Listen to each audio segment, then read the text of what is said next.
What's up, America? Neil with Geauga Firearms Academy. Thanks for watching. Today we're going to be doing a review.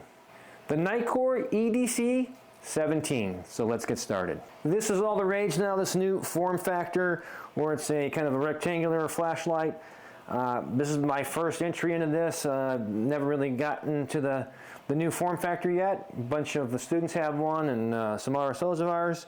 And I figured, well, let's take a look at it. So starting out my journey here with this Nitecore. And by the way, Nitecore is a brand new company to me. This is actually the first real product I've gotten from Nitecore. And I'm going to tell you what I think about it. First off, let's talk about why this, and I'm starting to see now that I'm starting to use it every day, and I've had this one for about a month. But I'm starting to see why people find this so appealing.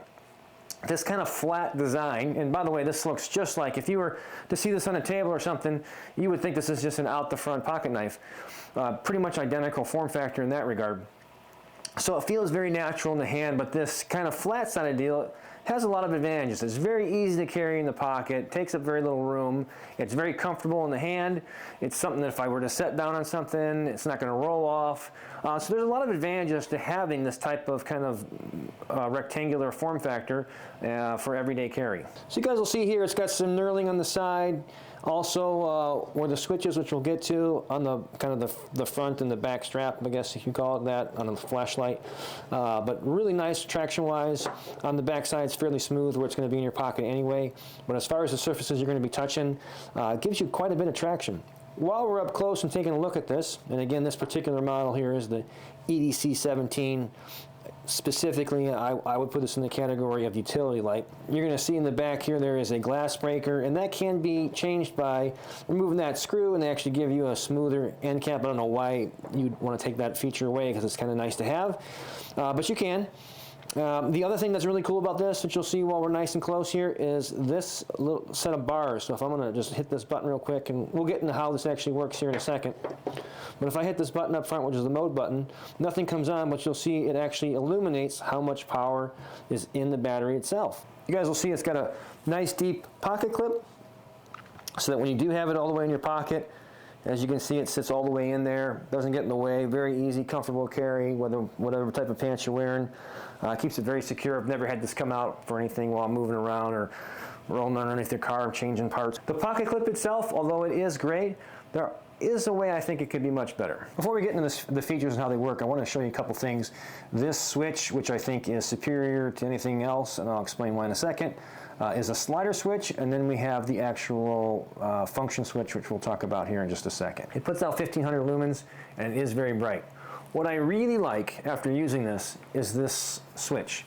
Now, we're going to be taking a look at some competitors you may recognize here, okay, amongst a couple others, as far as how they work. But so far, I would tell you that the design of having this slider switch, what at first I thought was kind of old school, turns out to be awesome. And what I mean by that is, with some of the other competitors in the market, they have kind of clicky buttons and things you have to do to turn them on or change levels. This one is so simple. All it is a slider switch. So essentially, and this might wash the camera out, but all we do is slide the switch forward to its many settings, and that's it. Forward for on, backwards for off, and that is it. We don't have to worry about where we left it at or any default settings. It's manually, wherever I push it, is where the light comes on. I turn it on or turn it off that way. It's never been activated in my pocket, and I find it to be very, very easy to use. The one thing I will tell you is the pocket clip, which we'll talk about in here in just a second, being on this side, when it's in your pocket as a right-handed user. So when I say right-handed user, my other tools like my firearm are on my right side, so I put this in my left side, which means that when I pull this out of my pocket, where I would typically prefer the light switch to be, would be up top where my thumb is, but it's actually where my finger is. So having the ability to switch the clip on the other side would be an advantage, but to be honest with you, this is not a tactical light, it's an EDC light. So I've been quite accustomed now of taking it out. I just use my index finger to slide the slide. If I really want to, I can flip it around. And I found it to be a really, really good design feature. As I indicated earlier, anytime you turn the light on, that green bars will show up telling you how much power the actual battery has in it. I've had this for a full month. I use this on full power as much as I can just to see how well the battery life is. And as you guys can see, it's still full power. So the battery life is really, really excellent in this. I've had no issues with it. I haven't recharged it once. It's been in some pretty cold environments as it is winter here. So I've been pretty impressed with the battery life. That said, there is a door on this side. Again, you don't really need to see that big of a deal, but there is a door, and that gives you a USB-C, the new big one, and it's kind of a rubber-coated door. It's plastic on the outside, kind of fits into place, so it's pretty watertight, and you're good to go. But that's where you would charge it when you need to. If you just want to see what the battery is without turning the light on, you just hit the function button, that'll come on, or you turn any level of lights on, it'll come on, and then it will automatically go off after a few seconds, so it doesn't stay on.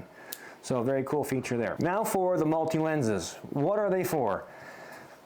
So there's three features of this. There is the white light, which I really like, and then there is a green laser and a ultraviolet light. Since we're in this new form factor and looking around at competitors, it seems like this laser ultraviolet light is a thing. I don't get it. I mean, if you guys can tell me how often you're using this ultraviolet light, I mean, even in the marketing materials, not just for Nitecore, but for everybody, they're like looking at scorpions and like, are you kidding me? When are you ever really using this? Or you're looking for bodily fluids? Like that's a thing that you guys are looking for? Counterfeit money, like, I don't know. I think it's a silly feature. The green laser, I've used it a couple times, somewhat kind of useful for like teaching a student, where I put a green dot in the wall and they use it as a point of aim. I think that's really nonsense though.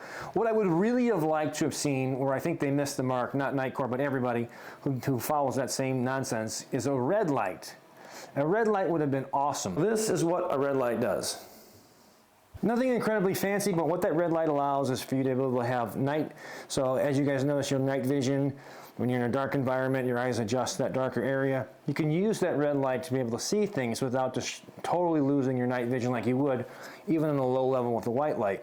I have it in my cruiser and as law enforcement. I've seen them in ambulances, and there's all kinds of uses for a red light, which would have been an awesome ability instead of that laser and that ultraviolet.